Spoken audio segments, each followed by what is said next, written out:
Bum bum bum bum bum bum bum bum bum bum bum bum. The Peter Dislike Show. Bum bum bum bum bum bum bum.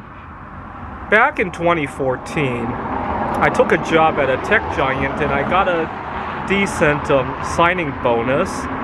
And I was tempted to take that bonus and buy, I think it was a 10-ounce bar of iridium. And unfortunately, the process of getting an account to buy it was really wonky, and I ended up not buying that. I ended up buying a 1,000-ounce silver bar instead. And of course, I've come to really regret that. I wish I had just spent 15 minutes figuring that out. Although I was kind of busy with starting work, and it might not have been a terrible idea to take more time to connect with others at my work. So it's hard to say. But in my lifetime, I've seen a few of those bubbles in different metals. Obviously, palladium went from $100 an ounce when I was a teenager all the way up to a high of, I think, $3,800 during the invasion of Ukraine last year. And then there was rhodium, which I also came very close to buying at one point. But I was thinking about buying rhodium at one time, and then the following week I lost my job and didn't buy it. So as a result of those two experiences, I've become very FOMO toward investing in all sorts of exotic metals as of late, right, as you guys have seen. I was thinking about my position in bismuth, and what I really love about it is that either way I'm winning, right? If bismuth prices go down, it's going to be a lot easier for me to make money off of my art, right? Right now the profit margins aren't that great, especially for the bigger items I like to make, right?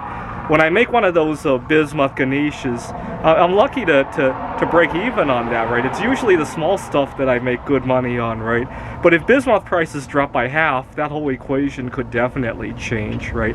So up or down, I win, right? It's actually if bismuth goes sideways that my investment really goes nowhere, right? It's kind of interesting.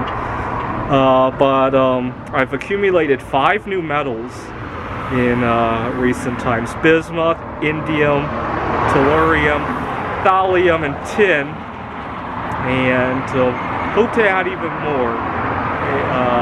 Just bad experiences. Although I did capitalize on a few of these bubbles. Silver, when I started collecting coins, silver was about $4 an ounce. It peaked at 50. Now what's really frustrating is that a lot of times when these metals go into a peak like that, I tend to sell at the right time. The problem is I don't tend to hold on to my cash very well. When I sell silver at $50, the idea is to buy twice as much when it's $25. It never seems to work. The cash has a tendency to disappear. Life has a tendency to happen. It's so weird. So I'm kind of torn. Now that silver, I think, is kind of in a local peak right now, I'm tempted to, I was hoping to trade some of the silver for bismuth. I know from personal experience I cannot hold on to cash. But unfortunately, when I contacted the dealer to see about trading the silver for bismuth, I didn't get a very good deal out of that. So we'll have to see how that plays out.